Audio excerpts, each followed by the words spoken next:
Yeah, like. Are we? Good morning. Good morning. Good afternoon, depending on what part of the world, because we have a online audience, but it's morning in Geneva. You're welcome to this session at the World Trade Organization Public Forum 2023, the African Panel Working Session on a Green Trade Agenda for Africa towards a transformative trade approach to strengthening Africans' climate mitigation and adaptation resilience.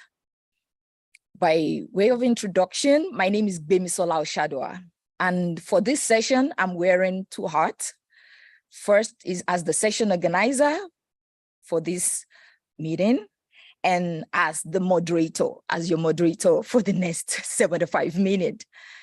I'm the lead advisor of Dynamics Impact, the organization leading this discussion today. Dynamics Impact is a sustainable development organization that offers professional services to institutions, governments, and trade regulatory policies as it relates to sustainable development. And we're co-organizing with other institutions. Today, we have the e-Village, the largest entrepreneur village, I would say, based in Nigeria, but e-Village Africa. And we call e-Village the Silicon Valley of Africa. And we have the Open Air, the Open Innovation and Research Network of the Center for Law and Technology of the University of Ottawa. And we have the ICCA, that is the International Climate Change ICCDIA, International Climate Change Development Initiative, as we know that our discussion today is at the intersection of trade and climate change. So I'll just briefly read out the rule of procedure for today's meeting. First, I would make a short remark opening for this session, and then we're going to be taking an opening remark from the ambassador of the WTO of Nigeria to the WTO. That's Ambassador Abdulhamid Adamu. And we're going to take the presentation from the four panelists. After that, we will take a brief presentation about the entrepreneurship village, and then we'll delve into the main discussion of the day. Of course, we would have taken the presentation from the panelists, but importantly for us is to have a very interactive session today. So we want the question and answer, the debate as regards issues of climate mitigation and adaptation on the continent. We want to hear your view. We want to be able to come up with concrete solutions that we're going to take action from here for implementation. And after that, then would close the session. And after the closing of the session, we just have a slight reception just at the back of the auditorium, which would be hosting you to, which would also give you the opportunity to network. And the reception is being covered by the Rocham Investments, that is an organization that produces the Master's Tea based in Moweiba for Nigeria, an eco-friendly production process. As we know, that is the basis of our discussion here today, things that promote, advance climate change, both products and services. And then we'll have the opportunity to meet people, build network, establish relationship that we're going to take action on after this discussion today. So it's my pleasure to welcome you. And so we'll just delve into the subject of the day. And the urgency of the climate crisis demands that greater attention be given to the role of trade and accelerating emission reduction and mitigating the effects of climate change while pursuing sustainable growth. In Africa, we're at the forefront of a climate emergency, and despite great progress over the past 2 decades, African countries are presently responding to multiple crises of food, insecurity, conflict, debt, climate shock, and multiple protracted economic impacts of COVID-19. So the focus of this working session today, as we're going to be hearing from different experts from the private sector, academia, from multilateral institutions, from governments with diverse experiences. Here at this discussion today, we're going to be identifying the range of international trade opportunities in key economic sectors associated with the transition to the green economy in Africa. We're going to identify policies and measures that may act as facilitators to seizing trade opportunities arising from the transition to a green economy and how to overcome related barriers. We're going to highlight specific action points on how the multilateral system can assist African governments, or how they're currently assisting African governments or national governments and even institutions on the continent, the private sectors and stakeholders, to build capacity to take advantage of the sustainable trade opportunities at regional level, at national level, like I earlier mentioned, through sustainable trade policies and practices. So for today's session, we're going to be focusing on 4 transformational pillars, which would be delved into in details by our panelists. First is the transformational pillar of policy and regulation. Second is the transformational pillar of finance, infrastructure, and the third, the transformational pillar of finance and the transformational pillar of digitalization. So even from the contribution from the audience, we want our discussion to be focused around this. And after the session today, our audacious goal after this session is to be able to use this as a catalyst to initiating conversation about the need for a protocol for the African continent, the current trade agreements on the continent, the African Continental Free Trade Area Agreements. Now, I believe maybe some of us are aware about this existing agreement, but for the sake of us, maybe for those of us who are maybe hearing about it for the first time, as we speak, aside the existing regional economic communities on the continent, this is the largest agreement in terms of the number of participating countries. And this agreement is positioned to focus on the Agenda 2063 of the continent, which is the AU agenda of the African we want.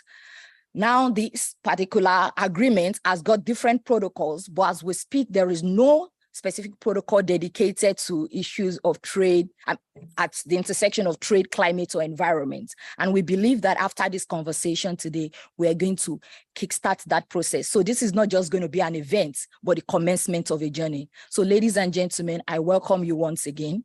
Thank you very much.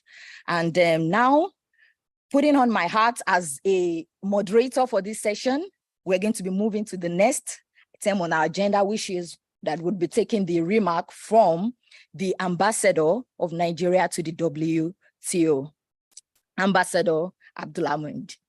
Thank you very much.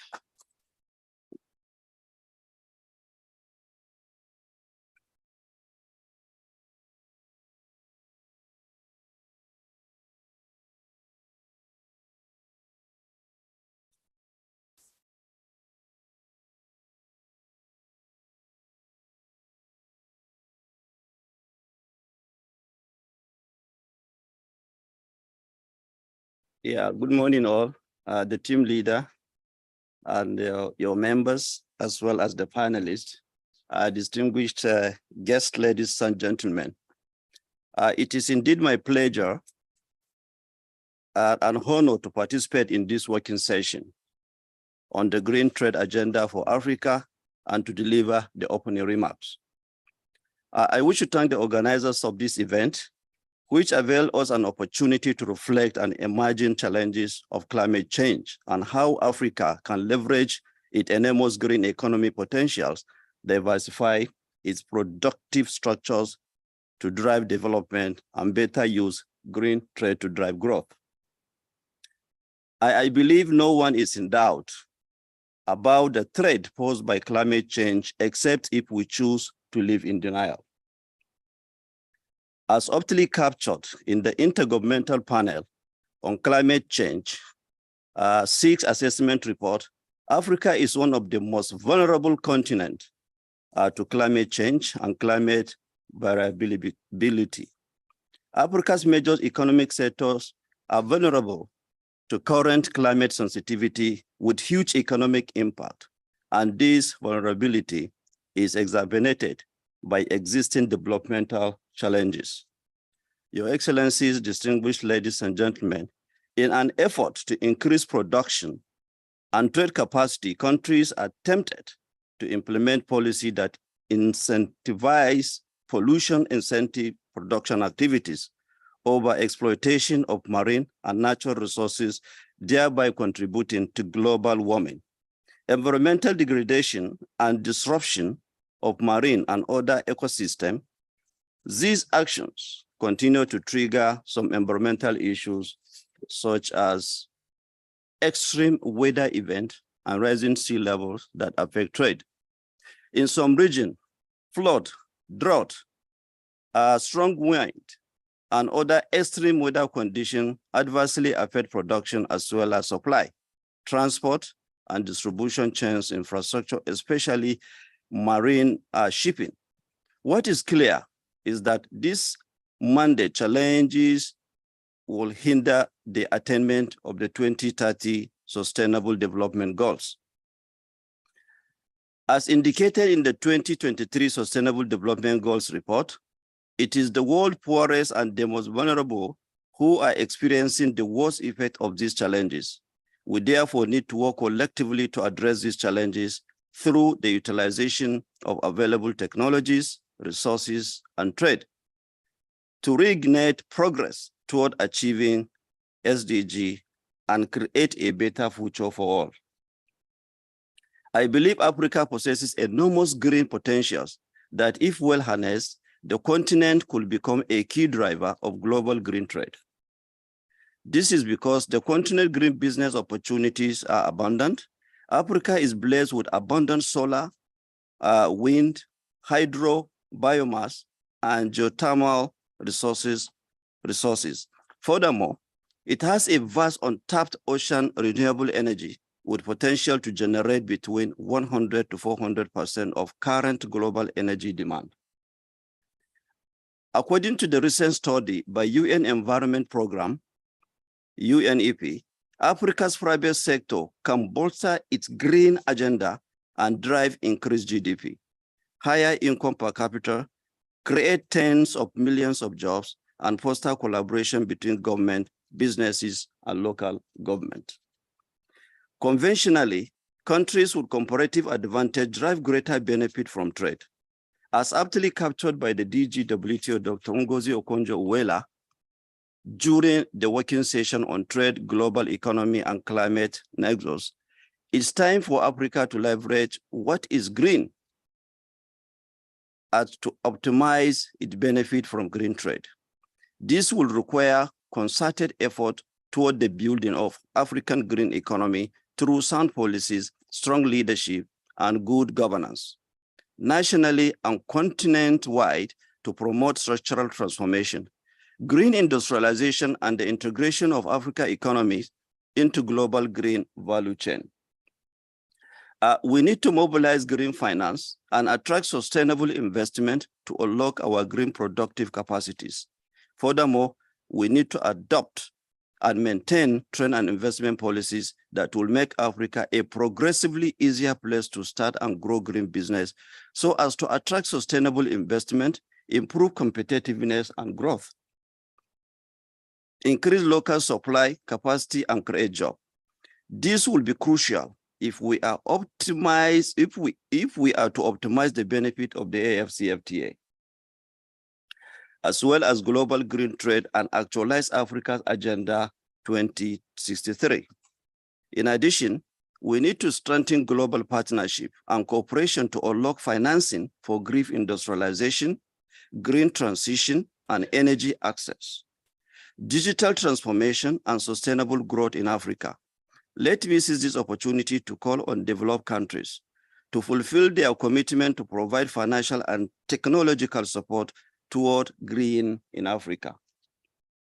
In pursuant to Nigeria's commitment toward climate change mitigation, our government instituted an ambitious 2030 renewable energy target. Government has also signed into law the climate change bill that include a net zero target for 2050 to 2070. The law includes provisions that set a 5-year carbon budget under a national climate change action plan. The National Council on Climate Change, established by the law, will oversee implementation. We are also undertaking reforms toward aligning our trade and environment policies with our environmental policies to foster an incentive environmentally friendly and sustainable production and trade in line with the Nigeria Medium-Term National Development Plan 2021 to 2025. The NDP is also bridge for Nigeria's long-term plan, Nigeria Agenda 2050. In conclusion, ladies and gentlemen, as we work towards setting an effective trade agenda for Africa, it is of critical importance that we continue to engage constructively in the WTO to foster the adoption of multilateral, development-oriented, and inclusive agenda that takes into account Africa's interests and challenges so we can collectively deliver results that will unlock Africa's green productive capacity. On this note, before I finalize my statement, I would like really to acknowledge and to commend the contribution of the youth in Africa. By seeing what is being organized in this WTO Business Forum, before now, it used to be the old and the old that always come around, organize such kinds of events to try to unveil what is actually happening in Africa. And as at that time, always certain encouragement has been referring to the youth to be more productive and also to be more entrepreneurial. So with what I have seen today, the lead organizer of this forum is young, and I can see almost all those as the panelists have taken the driving seat. This is an encouraging development. So it is important that we should know that Africa is ready to tap the potentials that it has, and of course, seeking for partnership globally. Right now, we should take into consideration the digital trade. And of course, it's part of what you are trying to discuss here. Digital trade has come to stay. That's why most of us in Africa are welcoming the issue of e-commerce, the investment facilitation for development, as well as the small and medium enterprises as a current issues globally that need to be welcomed in order to promote international trade. So with this, I thank you, and I will pray that the discussions that will take place here will yield a positive result, and of course will pave a way for the way forward. I thank you all.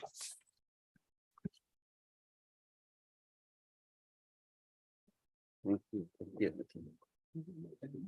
Yes. Yes. Yes.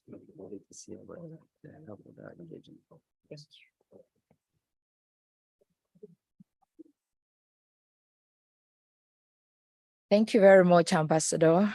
Thank you so much for that beautiful opening remark and a call to action. And, you know, alluding to what I spoke about when we started the session, the ambassador had reinforced the fact that for us to fully maximize the potential of the AfCFTA, the African Continental Free Trade Agreement, we have to prioritize issues at the intersection of trade and climate change and how trade affects the environment. So even as we move towards the operationalization of this agreement, talking about the green transition, we have to incorporate it into everything that we're doing in terms of implementing this agreement on the continent at the national level, and as it relates to dealing with SMEs, entrepreneurs on the continent, because those are the real drivers, the private sector. So, and that's why we're going to be having this conversation today. And at the heart of this, driving the green trade agenda is the place of policy and regulation, like we have spoke about as one of our focus of a transformational pillar. And to that effect, we're going to be taking this presentation from the first panelist, that's Professor Ogwamanam from the University of Ottawa, representing the Open African Innovation and Research Network. Thank you.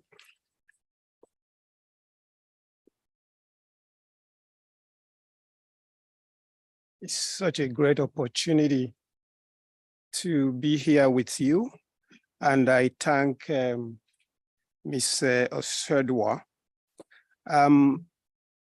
I also thank my co-panelists for sharing this space with me, and the audience for sparing the time, because I know there are competing concurrent panels as we speak. I thank Dynamics Impacts and the Open Air, the Open African Innovation Research Project, which is a continent-wide research network operating from my home institution at the Center for Law, Technology, and Society at University of Ottawa. It is very hard to frame and focus my intervention amidst many competing keywords in the title of our panel. I therefore decided to muse over some vexed concerns around several policy issues at the intersection of African trade, climate change, and my area of interest, intellectual property, knowledge governance within the Sustainable Development Goals framework. First, I want to observe that the issues of climate change have been largely explored from trade and market-based approaches. That is why we are in WTO. Well, such buzzwords as climate finance, climate market, carbon swaps, and of course, carbon offset recently was added from the African Climate Change Summit in Kenya, global carbon tax. These words continue to dominate the policy debates. I do not denounce the market approach, but I have two major concerns. A trade or market-based approach to climate change does not underscore, in my view, the existential challenge posed by climate change. Second, it risks continuing subsidization of pollution and weakens non-market options. Second, I note the historic failure of the market approach, for example, through the TRIPS agreement regarding access to medicines, which was only recently repeated in the COVID-19 pandemic, for which Africa received a very short end of the stick. On this basis, I make a proposition that, like COVID-19 and even worse than that, climate change is an existential crisis.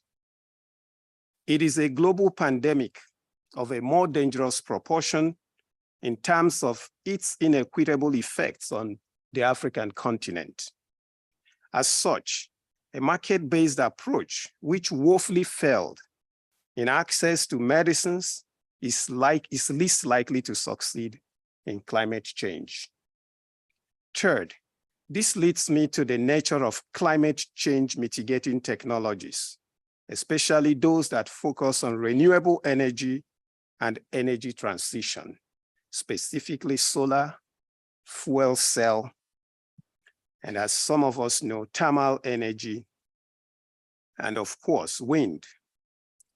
The World Intellectual Property Organization reports that since 1997 Kyoto Protocol, there has been rapid uptake in patenting trends with regard to renewable energy. According to WIPO, over 95% of patents are held by 9 developed countries and China, and those are mainly OECD countries. This skewed but hardly surprising trend has consequences for much needed technological diffusion, technology transfer, and access to renewable energy transition technologies for the African continent. This third point leads me to my fourth point. If we agree that climate change is like a global pandemic of catastrophic proportions, the solution must, at the barest minimum, have a balanced and demonstrable mix of market and non-market approaches. I argue for a global public goods approach to climate-related technologies. And these are necessities which embed significant externalities for society survival. So access to global public goods can be negotiated outside the strict trade and market mechanisms. For a population of 1.5 million, Africa represents only 17% of the global population. It contributes just 4% of global emissions. This figure alone is equivalent to what an European country, specifically a country of 47 million people, namely Spain, contributes to global emission. And therefore, let us consider what will it take for Africa and indeed least developed parts of the world to access climate change mitigating technologies and to make them participate in the market space for negotiating access to these technologies. Is almost like making them complicit in rewarding those who have driven them to the present existential crisis. And as I mentioned, I am not dispensing with the market approach entirely. Otherwise, WTO would not have let me in at all. But I call attention to Africa's niche traditional agricultural product complex. And most of these are still organic. And that is part of Africa's informal economy.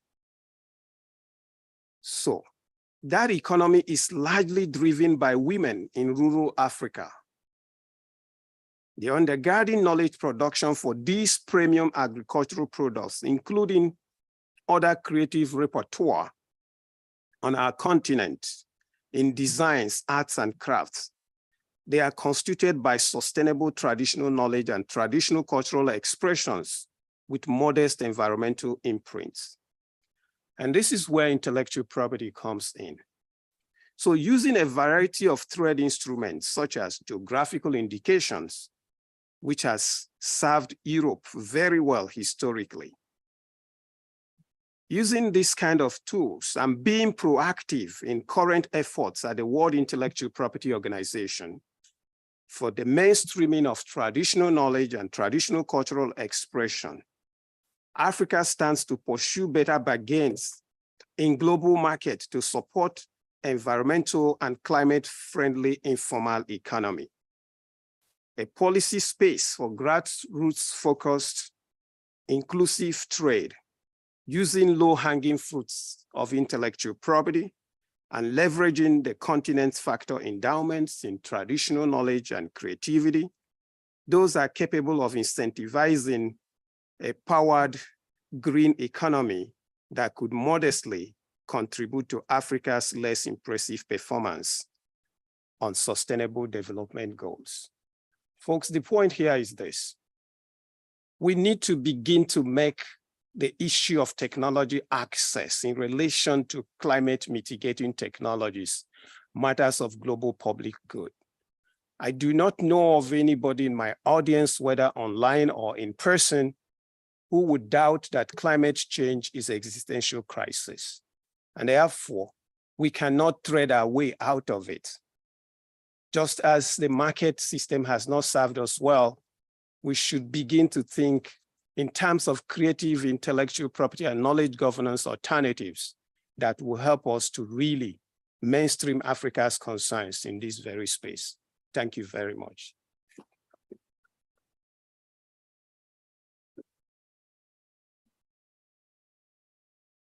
Thank you very much.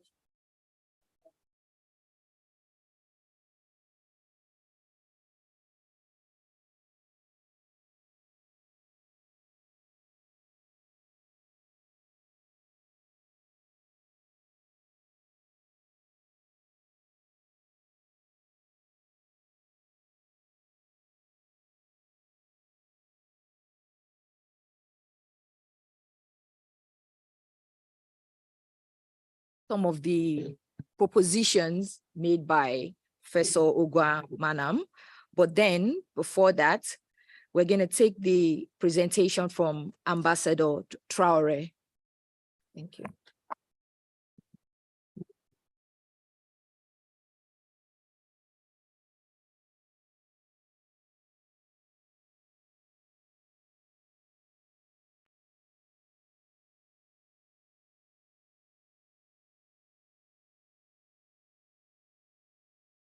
Good morning again, dear colleagues, dear participants. The Africa Working Session focuses on how the 4 transformational pillars of regulation and policies, infrastructure, digitalization, and finance can facilitate green trade in Africa. Trade and climate policy coherence are supposed to provide opportunities for Africa to harness its huge resource potential to achieve the target of sustainable economic growth. I am here to share my expertise knowledge on how the ambition of green trade can be realized in Africa through climate change, climate mitigation and adaptation with the transformational pillar of research, among other pillars. I would like to congratulate the organizers and thank them for the opportunity offered to me to share my experience. I do not have enough time to give you a global and exhaustive analysis on these questions essential to the development of the African country, and I will limit myself to making a set of essential remarks to allow us to have in-depth discussion. First remarks, considering the issue of climate change from the perspective of African countries require considering the following major analysis. Firstly, the continent bears very little responsibility for the negative impact of the environment leading to climate change. Secondly, it is the continent which suffers the greatest effect of climate change, increase and fall by the ambient factor of poverty. The situation leads to a perpetuation of underdevelopment and poverty. Second remarks, at the international level, there are so many political processes, agreements, and conventions regarding environmental protection, climate change, and sustainable development that we are confused about their performance and their effect. Furthermore, what most characterizes these agreements and conventions is the non-compliance with conventional obligation and their resource effect on climate change. I don't want to cite all the international convention and process we have at the international level, but I want just to say that there are also the specific processes carried out by World Bank, International Monetary Fund, United Nations Development Program, etc. At these, all these processes push African states to spend most of their time and skill on institutional monitoring rather than carrying out effective development action.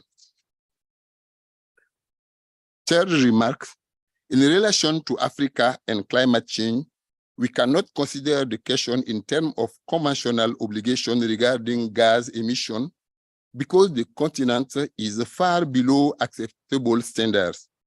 Rather, we must support African states to avoid as much as possible falling into the production method or developed country responsible for climate change. This can be done thanks to clean technology, new scientific knowledge, but also thanks to traditional African knowledge. 4 remarks of the different international processes to attract my particular attention to help African countries deal with climate change. First, the Marrakesh process on a mode of production and sustainable consumption.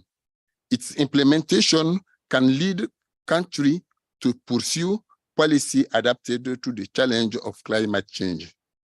Second, the Paris Climate Agreement. For Africa, the attraction of this agreement lies in the fact that it was agreed to allocate funds to the climate change adaptation and mitigation effort of countries in development. Fifth remark, public policies in Africa must support 3 types of dynamic: law and legislation, capacity building of development actors, transfer and sharing of technology. Legislation is the first public action to consider. It is through law and regulation that we suggest and impose standards, responsibilities, and behavior on actors. This legislation must be appropriate to the objective in terms of building a green economy and trade concerned with climate change. As example, sustainable public purchases, standardization in terms of corporate social responsibility, impact study for infrastructure development.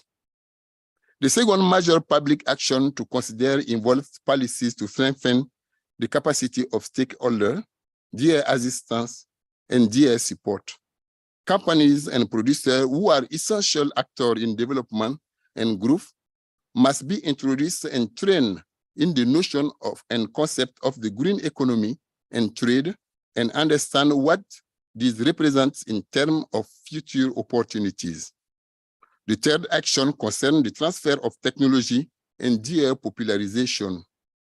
If African companies and producers do not have access to clean technology, they will continue to work with the means at their disposal, regardless of the impact this may have on climate change. Sixth remark, on the specific issue of infrastructure, green trade, and climate change, the majority of African states are experiencing great weakness in their transport and international trade infrastructure capable of supporting modern and efficient trade and economy concerned with protecting the environment. At the national level, road and rail infrastructure is dilapidated in the majority of states. Beyond borders, these transport infrastructures are poorly connected from one country to another, making the continuum necessary for any successful commercial activity illusory. It's therefore necessary to have a real development of transport infrastructure, motorway, railway, port, and airport, modern and connected on a regional and continental scale.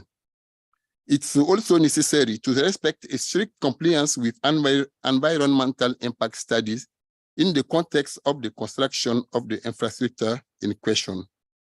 It's also necessary to have a restrictive legislation on the trade in second-hand products, which constitute a channel for removing waste from developed countries, especially in relation to electronic products, household appliances, and vehicles. It's necessary also to impose sustainable indicators on imported commercial products.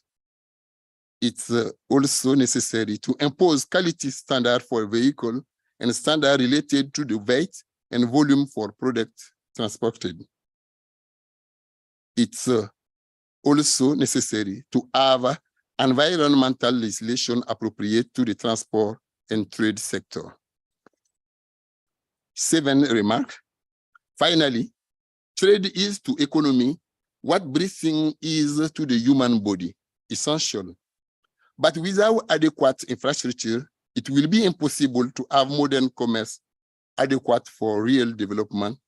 Moreover, having to comply with expectation in terms of environmental production and concern with climate change.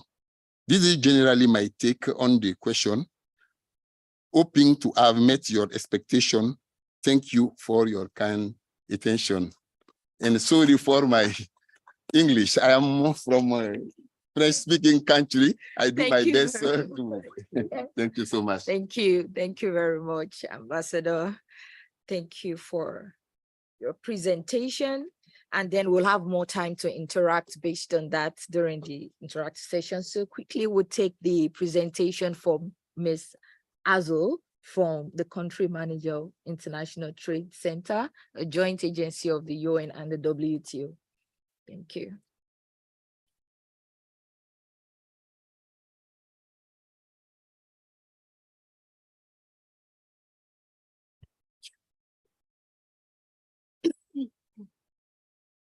Good morning, ladies and gentlemen, colleagues, friends, both in the room and online.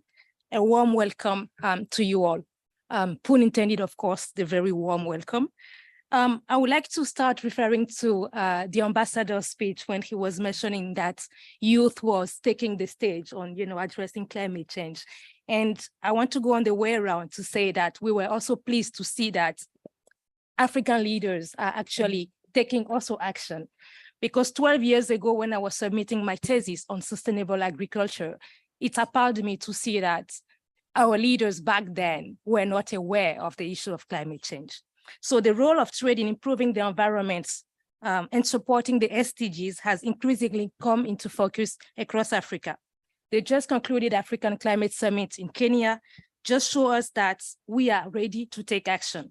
And the paradoxical situation was pointed by the ambassador when he mentioned that we are among the least or the lowest emitters of CO2 in the world, and yet we are already facing the most adverse consequences of the climate change.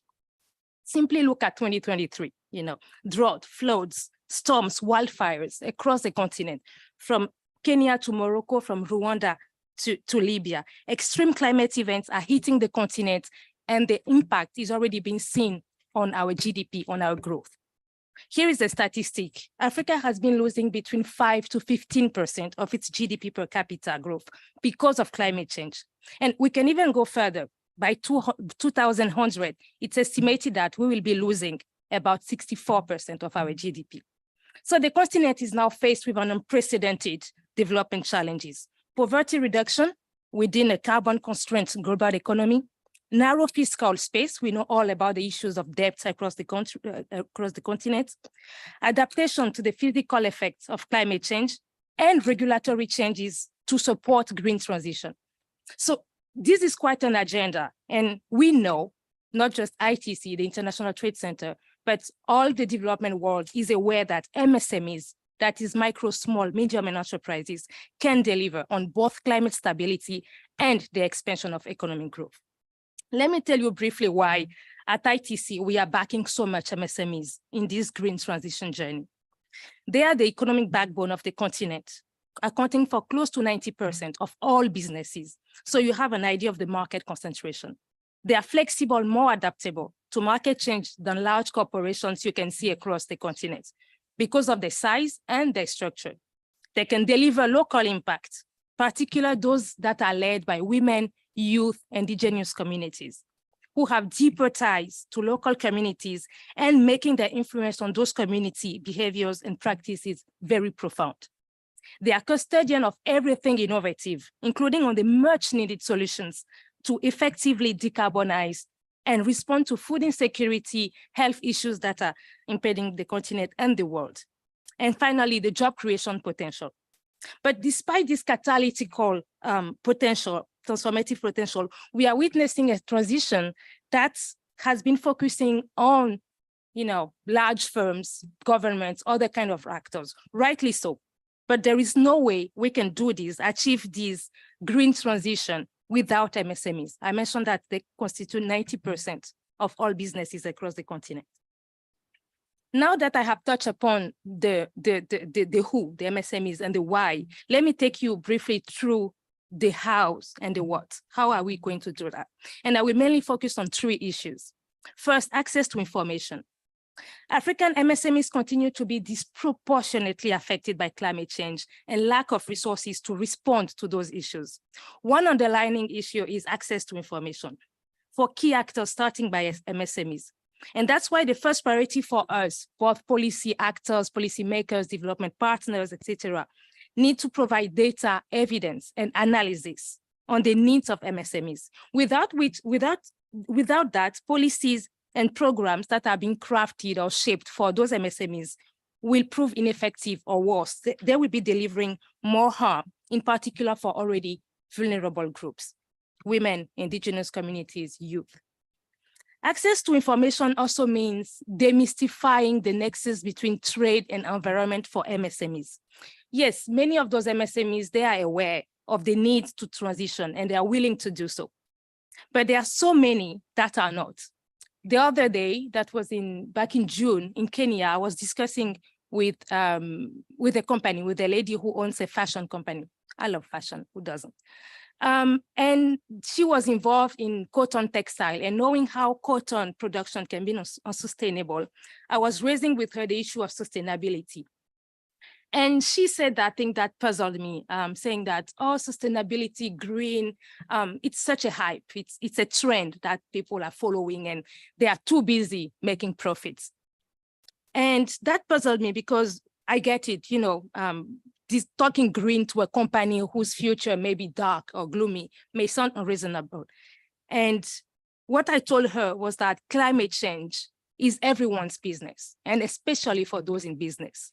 So there is an important awareness raising issue there, or work that is needed, and which we are conducted at ITC. And in particular, even for those who are aware of it, there are, a whole world of jargon, ESGs, CBAM, VSS, EVS, you name it. You can also even create, even myself, I need a glossary to go through it. Luckily, many other businesses are aware of the issue. They have been proactively taking steps into greening their production, greening the supply chains. And therein lies the seminal role of ITC as a catalyst and as a partner, providing the much needed technical assistance that they need to take climate action while benefiting from it. And I want to stress the benefit part, because many actors, the MSMEs, some of them believe that it's a pro bono, we're doing this for the climate. No, there is real profits to make in there. In one of our recent study in ITC, we have found that more than half of African firms, they reported that greening their companies had led to improvement in their output, and the quality of their products. It has led to new market access, reduced input cost, and a better ability to accessing green finance. So the business case for transitioning a truly green, a truly green and inclusive economy in Africa is clear. Green business builds resilience, green business creates new finance streams, and green business secures and opens markets. And that's the reason why in our plan to increase the volume and the value of green trades, green goods and services that are traded and that have a comparative advantage to at the export market, both intra-African trade and external, including the EU, the US, etc. We know that Africa has a very strong dual trade structure. We are equipping MSMEs with targeted capacity building, the skills and the tools they need. There are many of such instruments that we have been developing. The climate competitiveness assessment tool, for example, is a tool that we have launched to help small businesses to identify the impact of climate change, to calculate the carbon footprint and create their own green and risk management strategies. We also have established taking the holistic approach of the issue, at the policy level, institutional support from business support organization, the BSO. We have been establishing across the continent, in Kenya, in Ghana, what we call the green to compete hubs. So these are hubs, these are multi-stakeholders hubs where policymakers, BSOs, the business support organization, think tanks and academia and MSMEs are brought together to practically drive the green transition in the countries and also regionally. And there are several other public goods as well, standard maps of ITC that are also being democratized to help MSMEs take low carbon pathways while staying sustainably competitive. The second aspect, the need I was touching upon was on green competitiveness, right? And helping MSMEs to build sustainable production and consumption and facilitate the access to green markets also encompasses specific support, enabling them to comply with emerging regulations. This is important to mention because the failure of MSMEs to comply with these new environmental sustainability standards will shut them out of international markets. We can't afford that. I'll take the last minute to just highlight the third critical area, which is inclusive policy and partnership. Inclusive policy, MSMEs, they need a seat at the table, at decision-making tables. Last year at Sharm el-Sheikh and also this year in Dubai, ITC will be bringing small businesses to COP because the world and Africa can no longer afford to have such critical discussions, silo discussions without them. Otherwise, policymakers will be crafting solutions, policies and regulations without taking their needs into account. And out of the 4 pillars that were mentioned, policies are the underlying one that will transform the rest on tariff, non-tariff, green procurement, etc. And finally, by inclusive partnership, we also mean taking a concrete approach when delivering technical assistance. In ITC, we have pioneered what we call Alliances for Action, the A4A. So it's a multi-stakeholder initiative to establish a network. When you take agriculture, for example, we bring together smallholder farmers, buyers, policymakers, all actors across the value chain, the supply chain, with the goal to transform a food system and advance the SDGs through producer partnership that cultivates ethical, climate smart, and sustainable agriculture value chain. So I'll conclude by saying the inclusive also for us mean including women and indigenous communities in those conversations. The Intergovernmental Panel on Climate Change has stressed that the indigenous communities' role in this fight, and we are keen to take action on that. And we also, sending a call for action to join us in this journey. So thank you very much, and I'll take questions later. Thank you. Thank you very much, Ms. Azo, for that presentation and importantly concluding on the need for inclusivity in this in terms of the participation of indigenous community and women in this transition. So we would have more time to interact and debate on some of the points you raised, but thank you for spotlighting what the multilateral system is doing in this regards as it relates to the green transition. So we'll take the presentation from our next panelist, Dr. Alibe. Thank you. Dr. Alibe of Transatlantic Development Corporation. So we want to hear from the private sector now.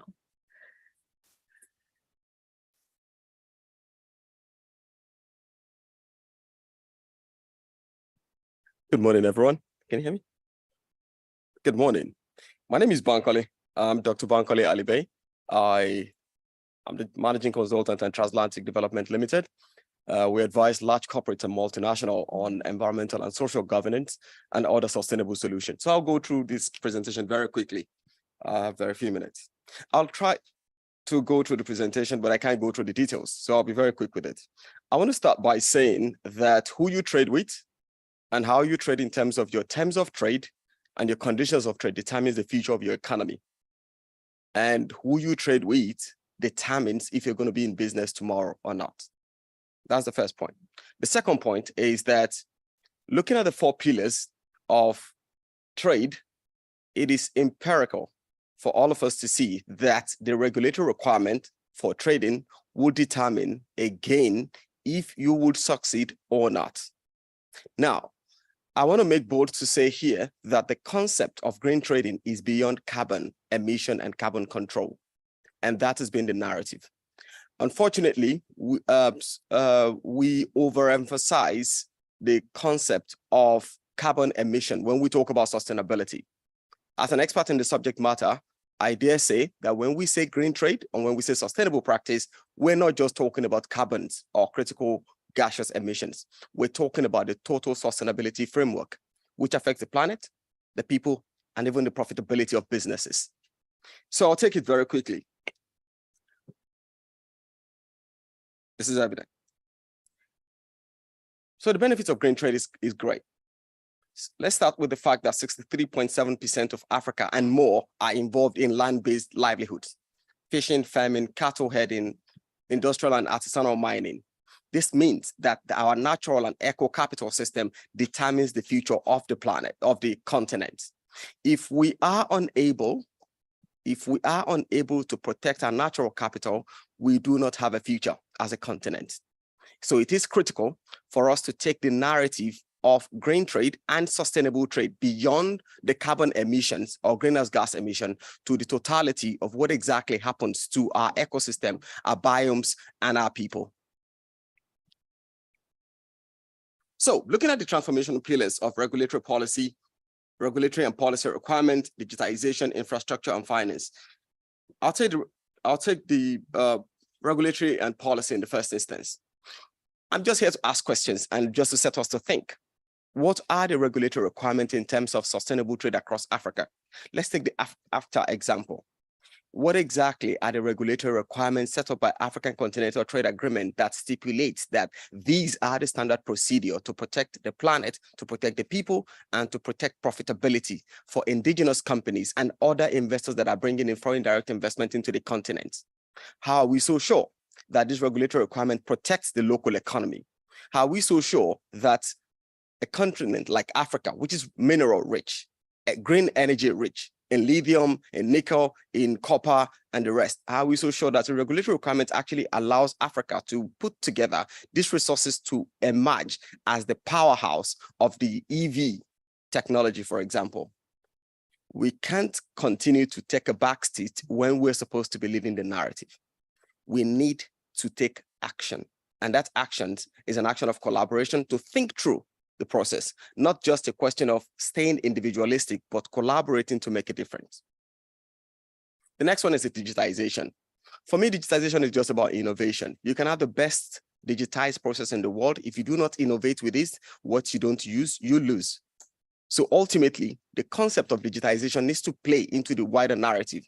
How exactly are we digitizing our total thinking process around the whole lot of mental human capacity that we have, natural resources that we have, natural capitals that we have? How are we digitizing these things innovatively to add value to Africa? Like I said, when we think green, we're not talking about CO2 emissions. We're talking about the total sustainability framework, the biodiversity, the people, the planet, and profitability.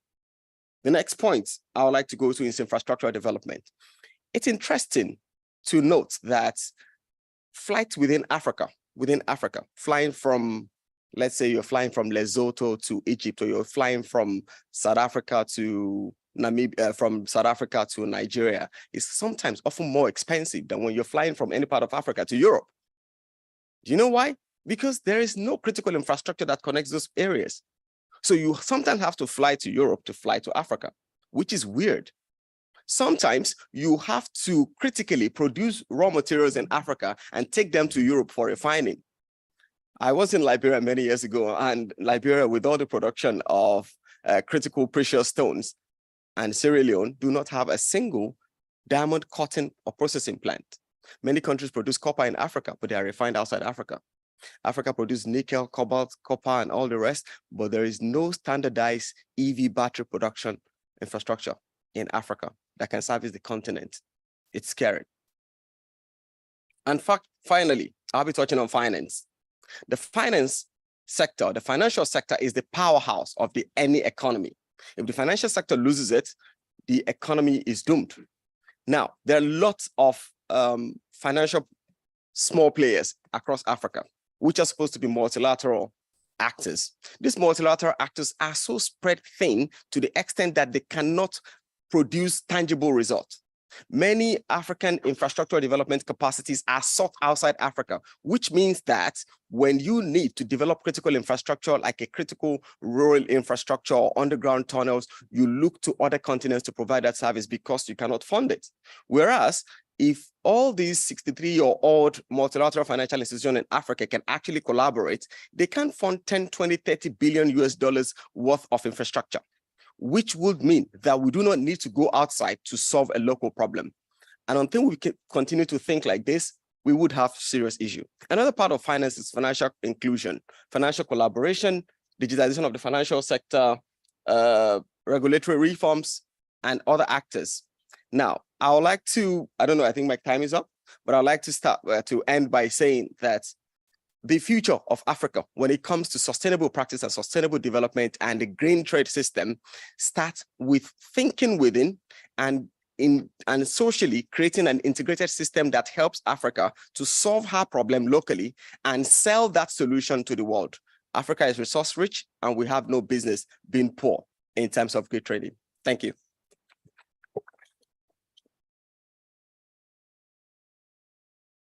Thank you very much, Dr. Bankole, and importantly for concluding with that very important transformational pillar, which is the pillar of finance. So the question we get most of the time is, yes, green transition, who funds it, who would finance it? At the core, at the foundation of green transition for businesses, for MSMEs on the continent, is finance. And just like Ms. Azo had rightly mentioned during our presentation, that MSMEs constitute 90% of businesses on the continent. And with that understanding, we're going to now look at how create a focus on businesses, entrepreneurship on the continent, MSMEs on the continent. How do we begin to incorporate them even in this process of the green transition? So in that regards, before taking our questions from the audience, we're just going to be spotlighting an innovation on the continent, one of our co-organizers for this session, the Entrepreneurship Village. And this is very important for us because this is not just a conversation, it's a call to action. Just like the team says, it is time for action. And then we're going to spotlight this innovation on the continent and how they are looking to incorporate this green transition into what they are doing. This innovation, the Entrepreneurship Village, is referred to as the African Silicon Valley. So we'll just take a short video and then we'll move into the interactive session. Can we have that? Thank you. Harvard was founded in 1636. Stanford was founded in 1885. Oxford was founded in 1096. The University of Cape Town was built in 1829. Companies last a long time, but institutions last forever. What if you had an opportunity to be part of the original partners that started Harvard, Stanford, or even the institution in your country? You may not have had the opportunity then, but you have that opportunity today. Allow me to introduce you to the world's first entrepreneurship village. Entrepreneurship Village is a haven for great innovation, creativity, ideas, relaxation, technology, knowledge transfer, and living. With 24 hours uninterrupted power supply and a high-speed internet and data infrastructure, the village is the preferred destination for entrepreneurs, creative minds, and business owners in Africa to collaborate, innovate, and network. Situated in one of the most peaceful states in Nigeria, the E-Village is devoid of city pollution, traffic congestion, noise, and chaotic situations that can hinder creativity, innovation, and productivity. The location, Akure Ondo State, was chosen in Africa for this project because of its serenity, strategic location, entrepreneurial opportunities, and proximity to major urban centers, with a 35-minute connecting flight from Lagos or Abuja. With facilities such as flexible co-working spaces, Center for Entrepreneurship Development, School of Robotics and Artificial Intelligence, SORI, Megaminds Audiovisual Production Studio and Academy, Research Cube, Digital Circle, Africa Business College, virtual meeting and boardrooms, residential apartments, and a commercial office tower, amongst others. The e-Village is a compact solution to Africa's economic development, covering education, hospitality, real estate, innovation, entertainment, technology, creativity, and lifestyle. All of you to join in here and drive the development of this beautiful initiative. So I'm an entrepreneur myself, I'm a researcher, and I'm curious about learning what works and what doesn't work so that we can actually scale it. And that's exactly what we will be seeing here as well. So this is the world's first entrepreneurship village, and it will create unique learnings of how to set up these villages in other parts of Africa, but also beyond. The e-Village is not for everyone, but for the very few who want to make an impact, and whose goals, of course, are not to live forever, but to create something that will.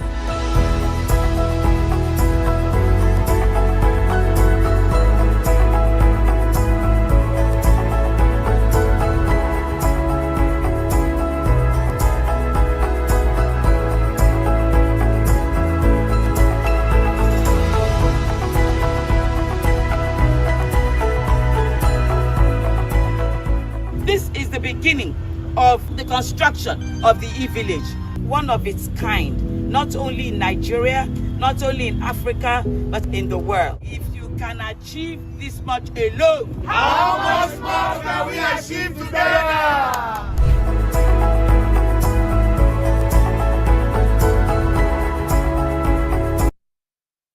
Thank you very much. So we'll just take a call to action from the president of the African Young Entrepreneurs, the founder of the Entrepreneurship Village, quickly. Thank you. Thank you very much. Good morning, ladies and gentlemen.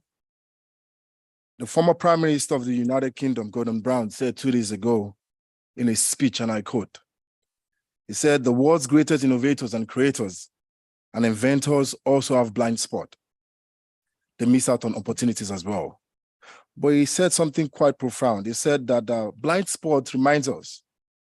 It reminds us all that we must scrutinize and prioritize all ideas that we have. What we have just watched today is no longer an idea, it's a reality. The e-Village is a creative innovation, tech and business green hubs that will help startups, MSMEs and entrepreneurs to develop and scale up, and most importantly, in a climate-friendly way. Thank you to my co-panelists and our emphasis on MSMEs. And the beauty of this is that we are not just showing them how it's going to be done, but putting them in an ecosystem where they see how it's done. The theme for this public forum is, it's time for action. And I've observed that most people that believes in action do not engage in too much conversations. So my speech will be very direct and extremely short.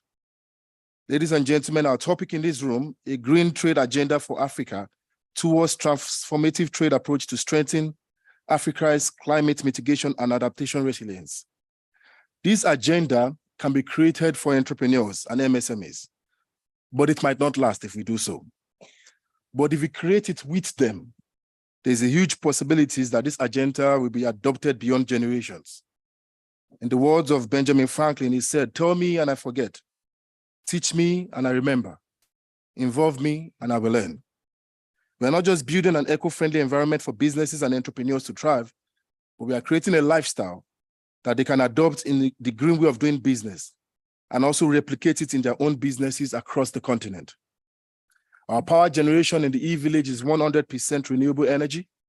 We have 0 to low carbon emission, as there will be no vehicles except electric vehicles in the e-Village and bicycles. Most importantly, the e-Village will be surrounded by trees. The e-Village is addressing 11 SDG goals during our networking session. We'll be happy to share more details with that with you. And it's laying a good foundation to promote the circular economy and foster eco-friendly environment within and beyond our ecosystem. Many of us want to trade with Africa. Many of us are interested to partner with Africa, and many of us are interested in developing countries and communities. But one of the best ways to ever help anyone is to ask, what exactly is the problem and how can I help you? The Director General of the WTO also stated 2 days ago in a speech that our desire is that ordinary people know what WTO is delivering, and our goal is to reach poor communities across the world. Also, my co-panelists made the emphasis on MSMEs and how we can use that as a bridge to penetrate to our local economies.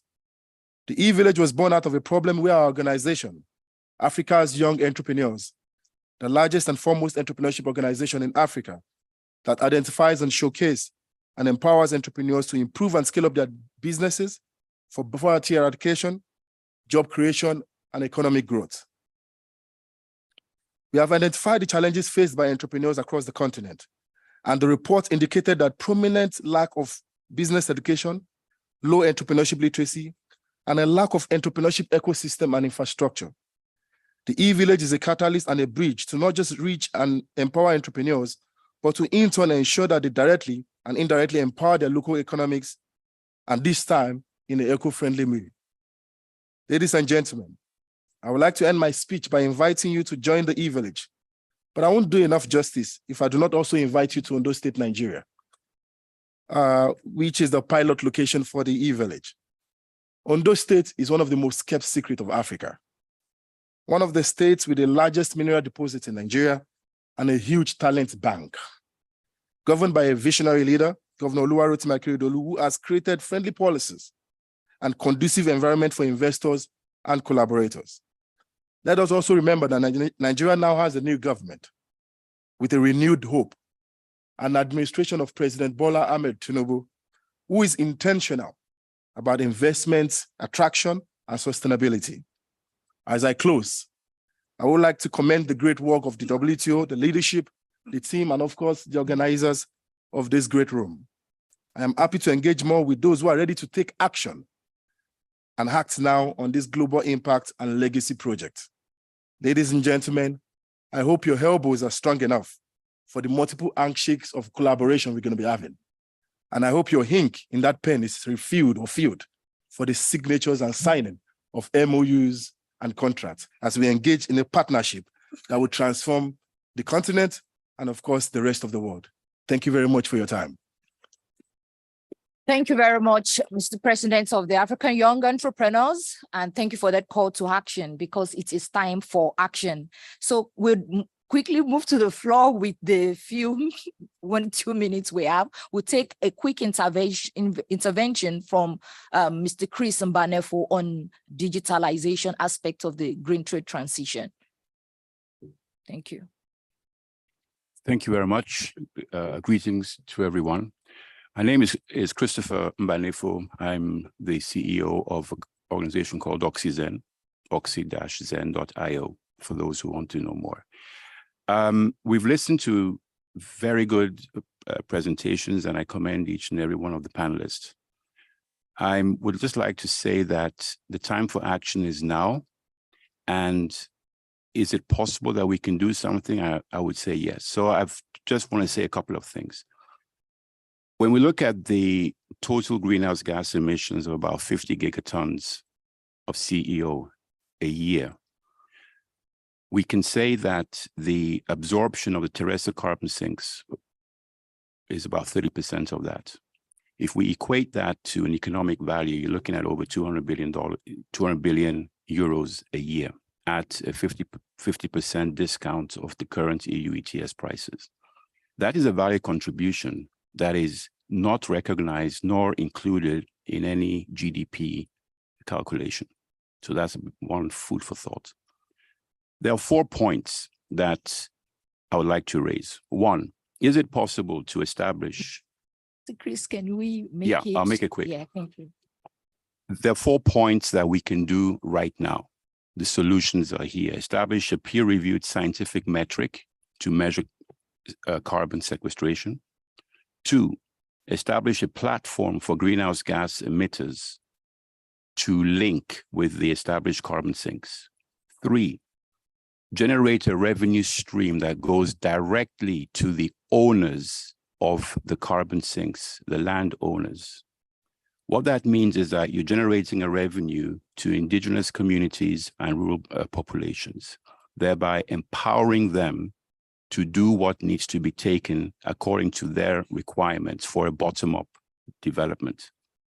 This solution will offer global transparency, security, traceability, and prices that are driven by market dynamics.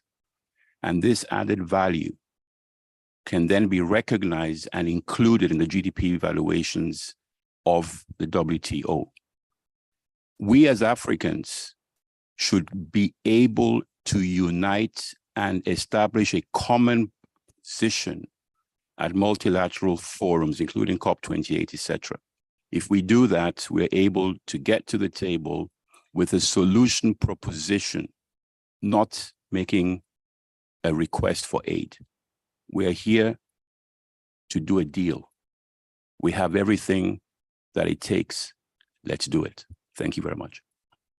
Thank you very much, Mr. Chris, for that. So we'll just take maybe 2 interventions so we can close the session because we're past spent our time. So any question, intervention from the audience?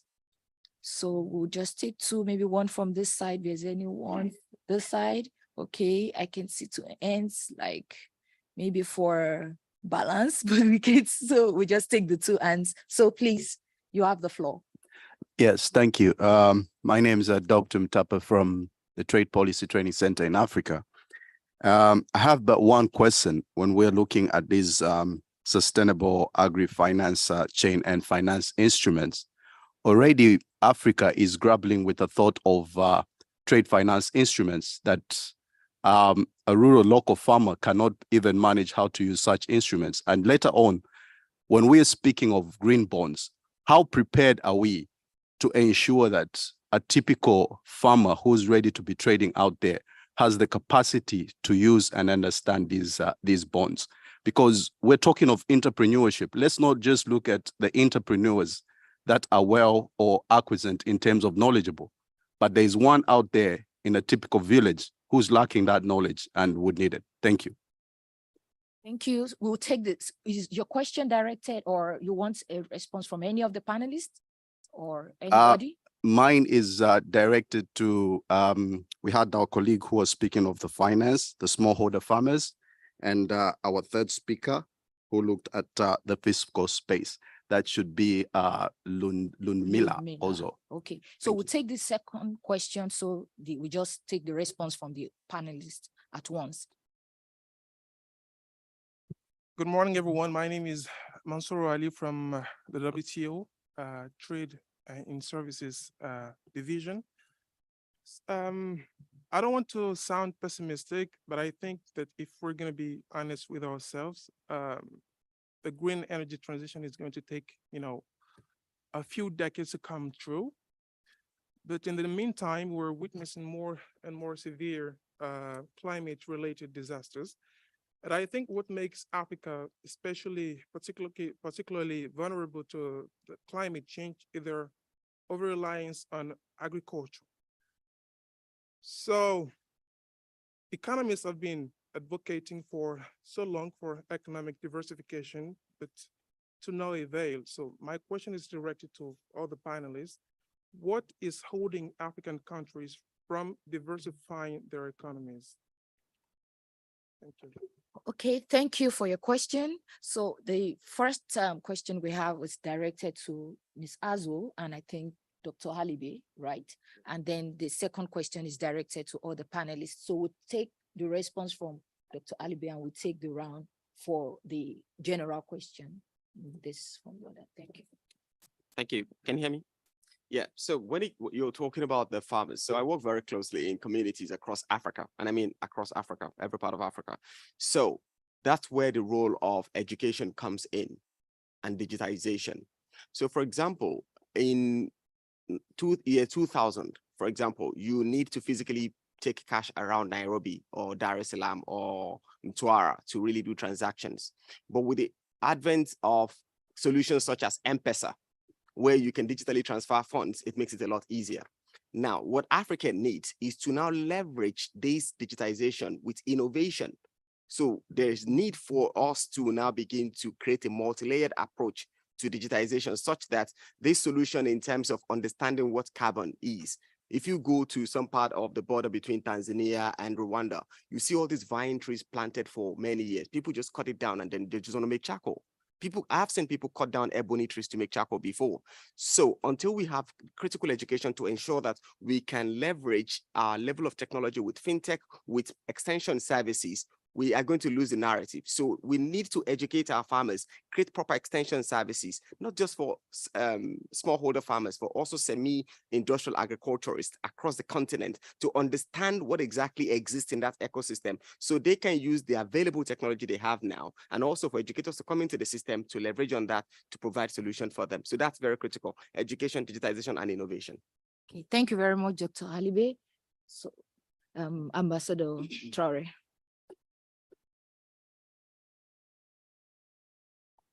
Three things, I think. Education, it's really important. If our producers are not educated, it's not possible for them to diversify anything. Second, technology. We don't produce technology, and we need a transfer of technology to be able to diversify our economy in Africa. And I think it's the two most important things for me. Thank you. Thank you very much, Ambassador Traore. Professor Ogwamram, thank you. Thank you. The questions are very, very important. And let me speak to this. We so much talk about technology transfer, and the focus is always on the formal economy. But folks, the way we teach and deliver ideas have changed radically. If you're looking at the e-village that was focused on us here, it's very important that we have to begin to think about community education. The farmer you spoke about may not know the intricacies of this complicated financing environment. And therefore, taking this right to the grassroots has been demonstrably established here. And beyond the MSMEs that has been emphasized, there is some other people down the layer, the women, the rural communities in interiors of Ethiopia and Uganda, farming day and night. Those people need to be really reached out and supported extensively. And to the other comment, I know we cannot diversify ourselves out of food production, but we can also diversify in relation to how food is produced. And that is critically taking up aboard those informal communities and delivering education that is no longer university focused. It's no longer the formal education that we're used to. If we're to be able to make impact, we have to really go to the grassroots and do what needs to be done. Thank you. Thank you very much, Professor Ogwamana. Ms. Azu. Thank you. I'll take on the question addressed to me. And thanks for this very good question. And you have posed two key problems, right? In one hand, the availability, the traditional financial service providers, those we call the FSPs, they are less willing to lend to businesses with risks that they are not familiar with. You have mentioned the green bonds. This is, allow me to say, a bit too far for the smallholders in the village in Uganda. So those financiers who do not have dedicated skills allocated to understanding and assessing new climate offers or business models, they are subsequently worried to lend to the business. The second thing is, even if they lend, some impact investors, they do that. But the ecosystem in Africa in financial is mostly constituted of banks that do debts, right? And even in the eventuality that they do lend, they do that with a higher interest rate to cushion the risk. So that's one issue. The second issue is that, and you rightly mentioned agriculture, critical sectors for green businesses, and that are the heart of decarbonization, low transition, tend to be difficult to lend to. Agriculture particularly is challenging despite the fact that the sector is accounting for at least 15% of our GDP, connected to 65% of the livelihoods. So, you have the impact on food security there. And at this stage, you have only 10% of those banks as of 2022 who have been able to tailor the product to serve green finance. So my solution, or not my solution, my idea is that the challenges need to be addressed in both ways, in the two-pronged approach, at the supply on the demand side, working on what I call the green credit worthiness of MSMEs, financial literacy education, but also working on basic thing, accounting, etc., working on the credit worthiness so that when they put the demand for credit on the table of the banks, they can be listened to and the credit can be accorded. The second way is in terms of the offer, working with those banks, with those IFIs, international, the finance institutions and MDBs, multilateral developments, to make those offers, those green financing products reliable, affordable, and accessible for MSMEs. We are all aware of the predatory lending schemes across the continent. So it goes both ways, and this takes action from both public sector, the private, civil society, and everyone across the board. Thank you. Thank you very much, Ms. Hazel. Thank you to the intervention from the audience, to those who made the intervention, and thanks for the excellent response. Without much ado, it's been an interesting occasion and an interesting conversation. And like we said when we started, that this is not just an event, but the beginning of a journey. And quickly, I'm going to close this session with this. So at the recent African Climate Week, the CEO of the Global Center for Adaptation shared the story of a woman called Anne Akine, who lives in Makueni County in Kenya. And Akine, in the last few years, had earlier pulled out her kids from school because of drought. However, with the support of an initiative of the Global Center for Adaptation and the African Development Bank called the Triple AP Initiative, they were able to put together a support fund called the Tolerance Seed Sound Bank to support her to be able to support our business in terms of green transition. She was able to expand this business. She got her kids back to school. She produced more. And thanks to this initiative of the AFDB and the Global Center for Adaptation, and she, in our community in Kenya, she sells to the local market. Now, what does this example underscore? It underscores that, in the light of our conversation today, that mitigation and adaptation narrative may sound very abstract, but this is about people, and this is about development, most importantly. And investing and financing mitigation and adaptation resilience on the continent will make our continent, will make Africa unstoppable. And ladies and gentlemen, this is a call to action. Like we said, that our audacious ambition for this session is to be able to use this as the commencement of a conversation advocating for a standalone protocol for climate at the intersection of trade, climate, and environment for the African Continental Free Trade Agreement. So this is not just an event. We will reiterate again, this is the beginning of a conversation. So would continue to engage beyond this conversation at the WTO. We take it down to the continent. And as we close and round off the session, just a few announcements and information. First, we'd like to thank all of our panelists, Dr. Alibe, Ambassador Traore from Burkina Faso, Professor Ogomanam, Ms. Azu. Thank you very much for your very insightful presentation on this topic. And we would like to thank our co-organizers, Dynamics Impact, the main organizer of this session, the Entrepreneurship Village, the Initiative on Climate in Africa, ICCDI, and then the Open Air African Innovation and Research Network of the Center for Law and Technology of the University of Ottawa. And most importantly, our audience, thank you very much for your insightful contribution on this. And like we said, this is a conversation going beyond now. And I believe maybe at the next convening of the, maybe at the level of the continents, would be saying, yes, we have taken some steps, we've taken action towards ensuring a protocol dedicated to trade, climate, and environment for the after. And importantly, that we are seeing progress with respect to the financing of MSMEs as regards green transition on the continent.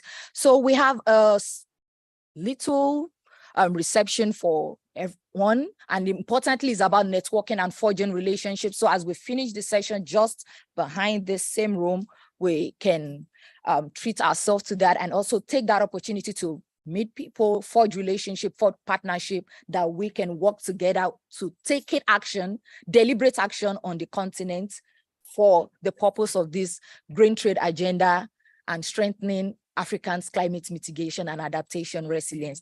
Thank you very much for your attention, ladies and gentlemen. So till we'll see you again, and have a beautiful rest of the morning and rest of the day. Thank you.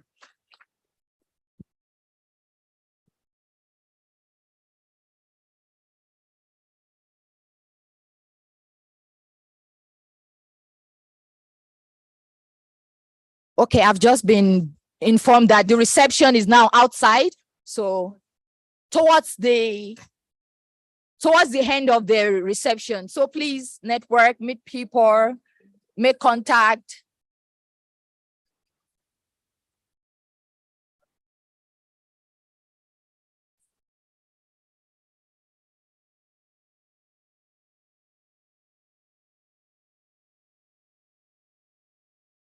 Thank you, bro. Well done. It was wonderful. Thank you. See you around. Oh.